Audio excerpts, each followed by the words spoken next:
Setidaknya zikir dalam Al-Quran itu memiliki 3 fungsi secara umum. Dia ada 3 fungsi zikir. Pertama, mengenalkan dan mendekatkan seorang hamba dengan Allah Subhanahu wa Ta'ala. Mengenalkan dan mendekatkan seorang hamba dengan Allah Subhanahu wa Ta'ala. Jadi, bagi yang belum kenal Allah, belum beriman, maka dengan dia mengenal zikir, mendengar misalnya, atau melihat, atau memikirkan hal yang terkait dengan zikir, maka dia berpotensi akan mengenal Allah Subhanahu wa Ta'ala. Dengan mengenal itu, boleh jadi kemudian semakin dekat dia untuk mendapatkan hidayah. Contoh, saya berikan langsung misalnya, Allah perdengarkan zikir kepada semua kalangan manusia, dan zikir ini diperdengarkan 24 jam tanpa berhenti semuka bumi. Jadi terus berputar. Apa diantaranya? Suara azan. Ya, azan. Azan itu bagi orang beriman panggilan untuk sholat. Bagi yang belum beriman, itu pengenalan kepada Allah. Untuk diingatkan kembali bahwa dia punya Tuhan yang hak. Karena itu sholat dalam Al-Quran disebut dengan zikir. Ya, buka Quran surah ke-20 ayat 14. Ketika Allah menegaskan kemudian kepada Nabi Musa alaihissalam, kata Allah, innani anallah, la ilaha illa ana, fa'budni, wa aqimis salata li dzikri. Innani anallah, kata Allah, hei Musa, saya Allah. La ilaha illa ana, tidak ada Tuhan yang layak disembah dan dipertuhankan kecuali saya. Anda silahkan bandingkan ya, satu-satunya kitab suci di muka bumi yang mengatakan langsung saya Allah, sembah saya, hanya Al-Quran. Silahkan cek di kitab manapun. Anda temukan, adakah satu kitab yang mengatakan saya Tuhan, sembah saya? Silahkan cek. Hanya di Al-Quran tertulis, innani anallah. Di mushaf dituliskan, di Quran dibacakan. Innani anallah, kata Allah, saya Allah. Dan kalimatnya menggunakan inna. Harfu tauqidin wa nasbin tansibul isma wa tarfa'ul khabara mabniun 'alal fathi la mahalla lahu minal i'rabi. Inna harfu nasab wa tauqid, nasab untuk menancapkan sesuatu dengan kuat, tauqid untuk menguatkan apa yang akan disampaikan. Kata Allah, innani, saya ini saya tegaskan pada kalian, ya, tancapkan di dalam jiwa-jiwa kalian, kata Allah, cuman saya yang Tuhan. Innani anallah, saya Allah. Quran surah ke-20 ayat 14. La ilaha illa ana, gak ada Tuhan kecuali saya. Fa'budni, sembah saya. Tunjukkan pada saya di kitab mana ada keterangan saya Tuhan, sembah saya, kecuali di Al-Quran. Kenapa? Karena fitrah manusia itu tidak mungkin bisa mengatakan saya Tuhan. Jadi kalau ada kitab kemudian isinya tidak ada mengatakan saya Tuhan, ini menunjukkan kitab itu bukan berfirman dan bersumber dari Allah Subhanahu wa Ta'ala.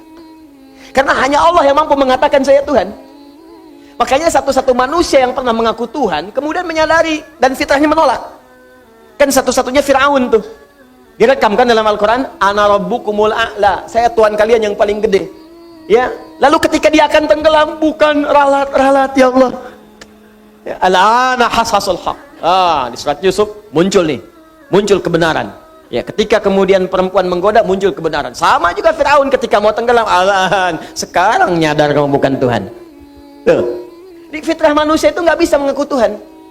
Kalau mengaku yang setara itu ada nilai kemanusiaannya, mungkin nabi ada banyak. Ngaku nabi ada karena sebagian sifat kenabian itu sifat-sifat manusia, sifat kemanusiaan fitrah. Makanya manusia ada di antara mereka mengaku nabi, ada. Ya, kan banyak tuh. Sekarang pun ada nabi baru lagi tuh. Allahu Akbar, tiap bulan tuh. Tiap bulan ada aja yang baru-baru. Ya. Anda bayangkan, tapi mengaku Tuhan nggak ada. Karena itu cuma di Al-Quran langsung yang menyebutkan. Ini menunjukkan Quran benar firman Allah. Kata Allah, saya Tuhan, nggak ada Tuhan selain saya, sembah saya. Bagaimana menyembahmu ya Allah? Fa'budni wa aqimis salat, tunaikan salat li dzikri, supaya engkau bisa kenal denganku, zikir. Supaya engkau bisa dekat denganku. Karena itu panggilan untuk salat, panggilan yang mengenalkan Allah. Silahkan cek 5 kali dalam sehari, dibagi dalam setiap waktu. Kalimat panggilan salat dibuka dengan kalimat apa? Allahu Akbar, Allahu Akbar. Allah. Tapi bagi yang belum pernah dengar Allah selama hidupnya, walaupun dia belum beriman, diperdengarkan. Allah, Allah, Allah. Setidaknya akan bertanya. Anak kecil yang hidup di lingkungan orang-orang yang belum beriman akan bertanya, Allah, apa itu Allah? Siapa itu Allah? Pagi baru bangun tidur diperdengarkan. Ya, bahkan yang belum bangun bisa diperdengarkan. Allahu Akbar, Allahu Akbar. Siang kedengaran lagi. Sore kedengaran lagi. Maghrib kedengaran. Mau tidur diperdengarkan lagi. Dari bangun tidur sampai tidur lagi diperdengarkan. Dan saya sering katakan, cuman lafaz azan yang dikumandangkan di bumi yang tidak pernah berhenti. Karena itu jadwal sholat ketika disusun itu Anda terlihat ada perbedaan kan? Tanah Kusir dengan Pondok Indah beda mungkin sekian menit. Ini sekian menit, ini sekian menit, sekian menit. Mesir selesai adzan, Libya adzan. Libya selesai, Tunisia adzan. Tunisia selesai, Maroko adzan. Maroko selesai, Aljazair adzan. Nyebrang langsung dari Italia ke Spanyol ke Prancis terus. Di Indonesia pun begitu. Dari Sabang sampai Merauke 24 jam nggak pernah berhenti lafaz adzan. Jadi zikir, manfaat yang pertama bisa mengenalkan seseorang yang belum kenal Allah dengan Allah. Karena itu tidak sedikit orang mendengar adzan masuk Islam. Diperdengarkan. Anda bayangkan, ada orang dengan mata melihat tayangan. Ya, makanya bikin Bapak Ibu status-status yang baik. Di Facebook tayangkan aja hadis, ayat, isi dengan dakwah. Boleh jadi apa yang kita tampilkan mungkin dilihat orang dan kalau bukan dia mendekat kepada Allah atau dia kemudian menjadi beriman kepada Allah. Yang sudah beriman semakin kuat imannya. Yang belum beriman begitu melihat status Anda, mari berbuat baik dalam kehidupan. Al-Quran surat sekian ayat sekian. Mari kita berbuat jujur hadis Nabi SAW. Teman Anda mungkin bukan semuanya Muslim. Begitu melihat ajaran Islam yang sesungguhnya, dia melihat, dia mengamati, tiba-tiba besoknya dia beli mushaf, dilihat, dikaji. Dan memutuskan mengucapkan asyhadu an la ilaha illallah wa asyhadu anna Muhammad Rasulullah. Karena status yang Anda tulis di media sosial itu. Maka ketika dia beramal selama hidupnya, Anda mendapatkan bagian dari semua pahala yang dia dapatkan. Cuman satu yang Anda tuliskan. Ini bikin status. Tanah Kusir macet ya. Apa yang didapatkan? Ada yang dapat gitu kan. Ini zikir. Zikir, zikir. Jadi bagi yang belum kenal, kenalkan, kenalkan, kenalkan. Bagi yang sudah kenal, maka zikir ini akan mampu mendekatkan pelakunya semakin dekat dengan Allah Subhanahu wa Ta'ala. Karena itu orang yang rajin sholat, semakin banyak sholat, semakin dekat dengan Allah. Nggak percaya silahkan Bu, Pak. Kalau yang masih sholatnya fardu saja, apalagi yang kerjanya, maaf ya, menyendiri, belum senang jamaah, itu perasaannya masih biasa. Beda dengan ketika Anda mulai memburu masjid untuk jamaah. Di rumah pun pengen jamaah. Beda ketika Anda mulai memburu salat sunnah, malam tahajud, siangnya duha dikerjakan, rawatib tak tinggal. Demi Allah saya katakan, demi Allah, wallahi, Anda akan mendapatkan kenikmatan iman dalam jiwa. Yang ketika tertinggal sunnah, Anda bisa gelisah. Itu tanda Anda sudah mulai semakin dekat dengan Allah Subhanahu wa Ta'ala. Contoh lain, Al-Quran disebut zikir. Quran surah ke-15 ayat 9. Inna nahnu nazzalna dzikra wa inna lahu lahafizun. Sungguh kami telah turunkan Al-Quran sebagai zikir. Anda kalau sedang baca Al-Quran, zikir, sedang zikir. Semakin meningkat levelnya, saya udah nggak mulai mau baca lagi, saya pengennya langsung menghafal. Baca, menghafal. Maka meningkat langsung. Tingkatnya dari yang cuma 1 naik langsung 4. Disebutkan di Quran surah 54 ayat 17, 22, 32, 40. 4 kali disebutkan dengan kalimat yang sama. Walaqad yassarnal Qur'ana lidzikri. Sungguh kami telah mudahkan Al-Quran untuk dihafalkan. Menghafal Al-Quran disebut dengan zikir. Karena itu orang yang baru baca dengan yang telah menghafal, kedekatan dengan Allahnya beda. Nggak percaya silahkan cek. Anda yang baru baca, besoknya baca lagi, meningkat, baca lagi. Semakin banyak baca, semakin dekat dengan Allah. Yang menghafal lebih daripada itu. Tambah lagi, ngulang lagi, murajaah lagi, bangun tahajud, ulangi lagi. Semakin terasa perbedaannya. Doa. Bagian dari zikir. Quran surah ke-7 ayat 205. Wadhkur rabbaka fi nafsika tadarruan wa khifatan wa dunal jahri minal qaul. Makanya ketika Anda sedang berdoa, bukankah semakin merasa dekat dengan Allah? Ya kan? Ada perasaan berbeda dalam hati kita kan? Nah, jadi yang pertama, fungsi zikir itu mampu mendekatkan diri kita dengan Allah Subhanahu wa Ta'ala. Kalau sudah dekat orang ini, maka akan terjadi 2 hal dalam hidupnya. Fokus. Hal pertama, mudah mengerjakan perintah Allah, dan yang kedua mudah meninggalkan larangan Allah Subhanahu wa Ta'ala. Itu mudah mengerjakan perintah Allah Subhanahu wa taala. Dan yang kedua, mudah meninggalkan larangan Allah Subhanahu wa taala. Udah sami'na wa ata'na saja. Kata Allah, salat, siap ya Allah. Puasa, siap ya Allah. Infak, siap ya Allah. Zakat, aku usaha supaya zakat ya Allah. Dia bekerja itu dapat kekayaan bukan supaya pengen kaya, supaya pengen zakat, Bu. Coba lihat, Pak. Perhatikan cara berpikirnya ya. Orang kalau sudah imannya tinggi, dengan Allahnya semakin dekat, jadi dia ingin meraih kedudukan dunia itu bukan untuk mendapatkan dunianya, untuk mendapatkan kedekatan ridha Allahnya.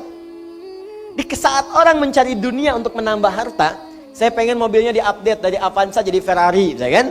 Saya pengen kedudukan diupdate dari yang bawah jadi ke atas. Cuman untuk itu saja. Orang beriman tidak. Ya Allah, saya cari harta untuk supaya saya bisa zakat, saya bisa infak, saya bisa sedekah. Makanya ketika orang mengejar akhirat, dunianya ikut. Ya, mohon maaf Bapak Ibu, bukan berarti Anda zakat itu dilarang untuk memberi mobil-mobil yang bagus. Kalau bisa pakai. Subuhan pakai Ferrari, duhur Lamborghini gitu kan. Enggak apa-apa, silakan. Enggak ada masalah. Tunjukkan bahwa dengan itu semua terupdate status Anda di hadapan Allah Subhanahu wa taala. Boleh. Ini beli Ferrari cuma buat dipakai panasin doang. Menjelang subuh, balapan sama taksi dibayar. Ngapain? Cuman dilihat, ya, pesen onder deal, bawa angkut pesawat, datang capek. Ya, udah, kita kerjakan dengan baik, visi akhirat, dunia ikut. Paham? Nah, jadi ini bagian yang pertama. Makanya update, orang yang kemudian mudah dekat dengan Allah, kenapa berpikir? Supaya mudah kita menunaikan perintah Allah. Demikian ketika dilarang pun mudah kemudian meninggalkan. Makanya nanti di ayat ini ada ujian. Betul nggak kita mudah mengerjakan ini dan mudah meninggalkan yang dilarang? Kata Allah, jangan zina, siap saya tinggalkan ya Allah. Jangan mencuri, nggak akan saya kerjakan ya Allah. Jangan gibah, nggak akan saya lakukan ya Allah. Kamu gibah ya? Tidak ya Allah. Tidak akan pernah saya kerjakan. Tidak seperti ibu itu tuh. Kalau tiap hari ya Allah gibah terus. Gibah itu namanya. Jadi maaf, semakin dekat dengan Allah, semakin mudah meninggalkan larangan. Jadi kalau pengertian terbaliknya begini, kalau Anda susah meninggalkan larangan Allah, berarti Anda belum dekat dengan Allah. Itu Pak. Bu, kata Allah jangan gosip, masih gosip, Anda belum dekat dengan Allah. Jangan berselisih, masih berselisih, Anda belum dekat dengan Allah. Jangan mencuri, masih mencuri. Jangan korupsi, masih korupsi. Jangan mencela, masih mencela. Jangan ribut, masih ribut. Berarti belum dekat dengan Allah. Sebab kalau sudah dekat dengan Allah itu mudah mengerjakan perintah, gampang meninggalkan larangan. Itu prinsipnya.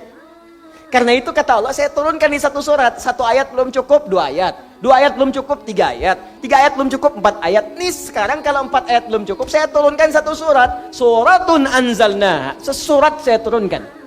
Ujungnya la'allakum tadhakkarun. Dengan satu surat ini kamu belajar supaya dekat dengan Allah. Jadi kalau saya sudah turunkan satu surat belum dekat juga, kata Allah, perlu saya turunkan berapa surat lagi? Ya. Ini bagian pertama. Jadi kita evaluasi dulu sebelum kita lanjutkan. Bagian pertama tentang zikir dengan segala detail dan pengertiannya. Apakah sampai dengan pagi ini? Baik, perintah dan larangan itu sudah mudah kita kerjakan untuk perintah dan mudah kita tinggalkan untuk larangan. Kalau belum, berarti ada bagian zikir tertentu yang belum kita sempurnakan pelajarannya. 2. Zikir bermanfaat, melahirkan ketenangan yang dalam pada jiwa. Buat hati lebih tenang. Dalilnya ada di Quran surah ke-13, Ar-Ra'd ayat ke-28. Di pertengahannya. Ala bi dzikrillahi tatma'innul qulub. Ala harful ihbari wat tauqidi. Harful ikhbari wat tauqidi. Huruf yang digunakan untuk menyampaikan informasi dan menguatkan apa yang akan disampaikan itu. Ala, demikian cara menerjemahkannya. Aku beritakan pada kalian dan aku tegaskan. Bidzikrillahi, jika kalian benar zikirnya kepada Allah. Dengan berzikir yang benar itu, karena ba itu di sini bisa berfungsi sebagai isti'anah, bisa musahabah, bisa ilsaq, bisa juga Bapak Ibu sekalian, hati-hati taukid. Taukid. Kata Allah saya tegaskan. Ya isti'anah, meminta bantuan. Dengan kalian zikir, minta bantuan kepada Allah itu dengan zikir. Atau musahabah, mendekat kepada Allah. Dengan mendekat kepada Allah lewat zikir, tatmainnul qulub, maka dampaknya akan menenangkan kepada jiwa, kepada hati. Makanya orang-orang yang sering berzikir dan bagus zikirnya karena dekat dengan Allah, hatinya tenang, Pak. Karena itu semua amalan zikir membuat kita tenang. Saya tuh nggak bosan mengatakan, kalau Anda sedang gelisah, cari amalan zikir dan dengan itu otomatis kita tenang. Kalau sedang punya masalah, lebih baik kerjakan amalan zikir. Minimal hati tenang walaupun solusi belum datang. Masih ingat tadi jenis-jenis zikir? Satu apa? Sholat. Kedua, berdoa. Ketiga, baca Al-Quran, kan? Coba deh, ibu bapak punya persoalan, pilih satu di antara tiga ini. Ketika sedang punya masalah, ambil wudhu, menghadap ke arah kiblat, sholat 2 rakaat.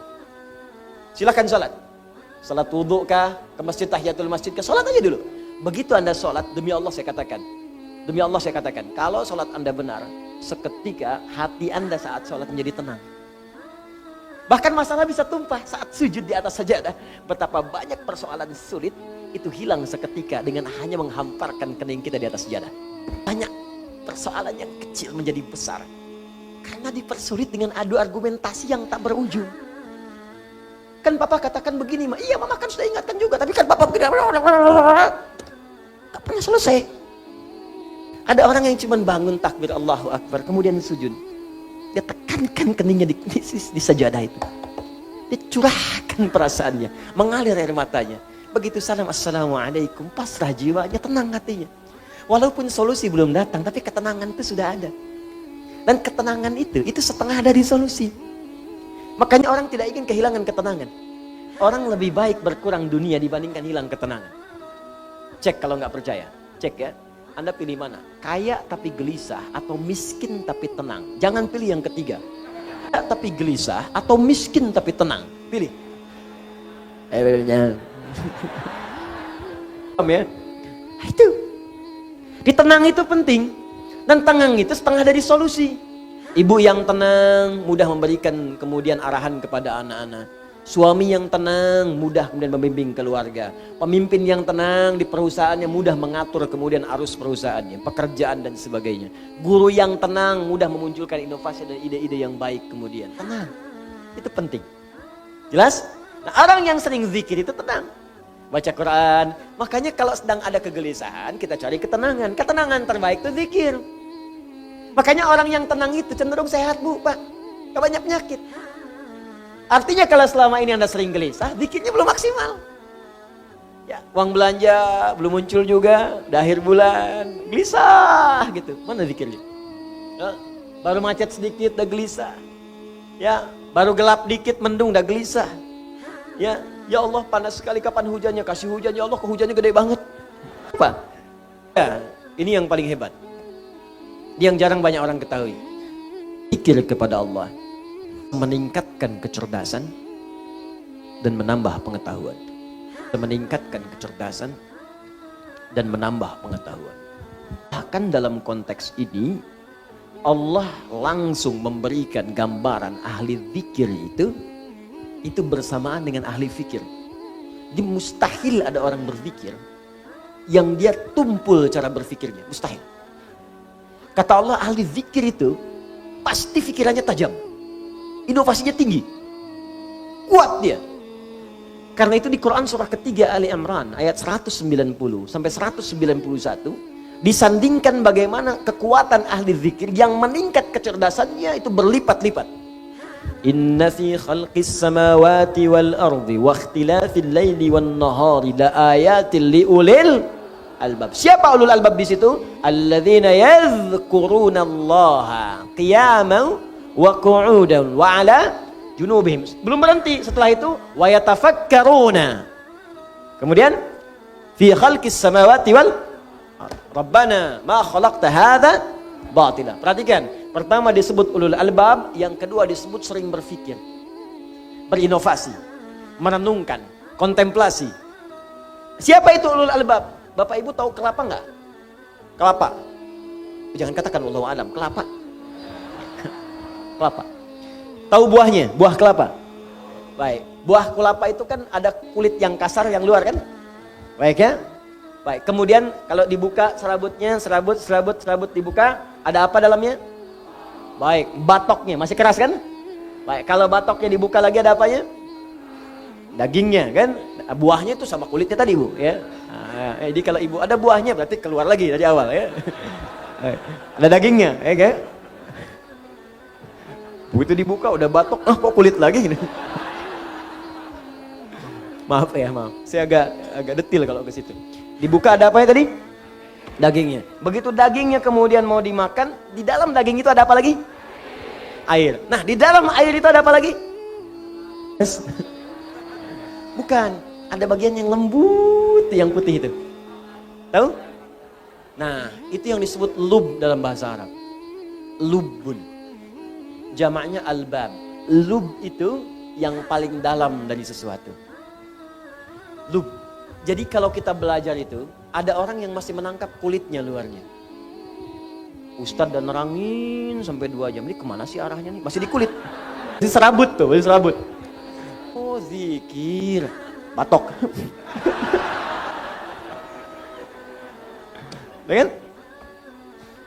Oh dekat dengan Allah. Daging. Allahu Akbar, sami'na wa ata'na. Itu ulul albab. Lub. Bagian dalamnya. Bahkan ada orang yang baru disebutkan satu huruf, satu kalimat, dia sudah paham. Oh ini arahnya akan ke sini. Ada orang-orang anak-anak yang belajar, baru disebutkan judulnya ini sudah terbayang di kepalanya. Pembahasannya 1, 2, 3, 4, 5, 6. Ulul albab. Ya, ketika seseorang baru berpikir untuk tafsir, ada orang diberikan oleh Allah keistimewaan untuk ta'wil. Ketika seseorang baru berpikir, perjalanan akan ditempuh dari Bandung, kemudian ke Jakarta dalam waktu 3 jam. Ulul albab, bagaimana kosornya? Sudah tersusun oleh dia. Bahkan ada yang sudah memetakan kilometer sekian, kosor, jamak kosor, sekian, macet sekian, ulul albab. Ada orang terpikir untuk masuk kampus saja, saya akan masuk kampus A misalnya, atau ada yang mengatakan saya, kuliah kemana nanti? Nanti aja deh, itu belum sampai batok, baru naik tuh. Ya, baru naik, pohonnya jadi belum. Kalau sudah dia berpikir sampai dari atas dulu, saya ingin jadi ini, kuliahnya ke sini, ininya ini, sampai kampus pun dia ikuti. Saya pengen kuliahnya di kampus ini, kurikulumnya dia ambil, dosennya dia lihat, tuh semua ulul albab. Ulul albab. Nah, orang yang ulul albab ini kebiasaannya, Allahu Akbar, dia merumuskan sesuatu dengan teliti, terpikir. Jadi kalau dia jadi pengusaha, runtut usahanya. Ini modalnya, ini sekian, keuntungan sekian, tantangan sekian, ini sekian, visinya begini, ini, mulai, jalan. Dia jadi pemimpin, dia rumuskan. Berapa yang saya pimpin? Objeknya mana? Berapa kalangan? Ini karakternya apa? Ini bagian apa? Ini bagian apa? Ini yang harus dirumuskan. Ada. Ini yang harus saya lakukan. Jadi guru, apa yang mau saya terangkan? Targetnya apa nih? Murid bisa ini, bisa sholat. Oh, fikih sholat yang diajarkan. Apa yang target yang harus disampaikan? Bikin kurikulumnya. Begini. Dalilnya begini. Caranya begini. Bacaannya begini. Hikmahnya begini. Turunkan. Ulul albab. Jadi kalau karakteristik ulul albab ini hadir dalam jiwa kita, maka hidup kita akan jadi terarah dan semua apa yang kita kerjakan pasti sukses. Karena itu, perhatikan baik-baik. Ibu, Bapak masih ingat jenis zikir pertama yang saya sebutkan tadi apa? Sholat. Sholat menjadi amalan pertama yang Allah perintahkan kepada Nabi Muhammad SAW untuk dikerjakan oleh para umatnya dari kalangan sahabat sebelum hijrah ke Madinah. Allah tidak mengajarkan puasa dulu, bukan haji dulu, bukan umrah dulu, bukan zakat dulu, tapi sholat dulu. Begitu sholat diajarkan dengan baik, semua para sahabat seluruhnya, dengan profesi apapun yang mereka jalani, semua sukses tanpa kecuali. Tunjukkan pada saya sahabat mana yang tidak sukses dalam hidup. Semua sukses. Walaupun kadar kesuksesan itu bagi setiap orang relatif. Bagi si A, saya pengen jadi guru, udah sukses. Bagi si B, manajer sukses. Bagi si C, direktur sukses. Walaupun itu bisa relatif, tapi semua menjangkau. 12.000 sahabat Nabi, 38 jadi panglima. Kekuatan satu panglimanya bisa menaklukkan Persia dan Romawi. Satu diplomatnya bisa menaklukkan Afrika. Amr bin As, cuman ekspedisi. Dari mulai Mesir, Libya, Tunisia, Maroko, Aljazair, sampai ke Syam. Sekarang 4 negara. Jordania, Libanon, Palestina, Syria. Itu semuanya muslim sampai sekarang. Cuman satu orang diikutin para sahabat dari belakang. Satu orang ikut ketika hijrah kemudian ke Ethiopia, ke Habasyah. Sekelompok sahabat Nabi dipimpin Ja'far ya, bin Abi Thalib. Kemudian sebagian ada yang ikut satu orang saat ekspedisi ke Cina. Ya, singgah kemudian di Baros, 414 km dari kota Medan. Singgah di situ, singgah saja Islam senusantara. Kemudian jadi Indonesia, Malaysia, Brunei Darussalam, Filipina Selatan, Thailand Selatan, Rakhine sukunya Rakhine sampai sekarang. Bukan karena keislamannya, karena Allah jaga dengan nilai Islam itu. Yang paling penting itu kok bisa ada yang sukses, tenang hatinya. Lihat, berislam itu sukses. Berislam itu tenang. Islam itu solusi. Islam itu inovasi. Jadi kalau Anda sudah masuk Islam belum sukses, belum tenang, belum bisa berinovasi, ada yang belum sempurna kita pelajari. Itu poinnya. Karena itu ketika seseorang dekat dengan Allah, maka ditambahkan pengetahuan. Tadi yang saya katakan, turun Quran surah kedua di akhir ayat 282, paling kiri sebelah bawah. Wattaqullah wa yu'allimukumullah. Semakin kau tingkatkan takwamu kepada Allah, semakin aku tambahkan pengetahuan kepadamu. Demi Allah saya katakan, perhatikan oleh Anda biografi orang-orang dulu di masa yang lalu. Orang-orang hebat, yang penemu dari mulai matematikawan, fisikawan, kimia, ahli pakar di bidang macam-macam. Silahkan cek. Pendidikan pertama mereka sebelum belajar hanya memaksimalkan dua hal. Satu, menghafal Al-Quran. Kedua, memaksimalkan sholat. Ajarkan anak Anda sholat dengan baik, hafalkan Quran. Begitu mulai dikerjakan dekat dengan Allah, akan mudah membuka potensi ilmu manapun yang akan dipelajari. Jadi muslim itu jangan terbatas kemudian hafal Quran, tahu hadis, amalkan. Di Quran itu ada dorongan untuk menjadi ahli-ahli di bidang-bidang tertentu. Di hadis ada dorongan jadi ahli kimia, ahli fisika, ahli matematika, ada. Ayo berkembang. Dan saya merindukan ada dokter hafal Quran, ya kan? Tentara hafal Quran, polisi hafal Quran, ya insya Allah presiden hafal Quran, gubernur hafal Quran, ya semua insya Allah diamalkan dalam kehidupan. Insya Allah, demi Allah, tidak ada orang Islam memegang posisi tertentu dalam hidup kecuali memberi maslahat, termasuk pada non-muslim yang ada di sekitarnya. Jadi kalau ada orang Islam tidak memberi maslahat atau mengganggu bahkan kepentingan non-muslim, berarti ada yang kurang tepat dengan keislamannya.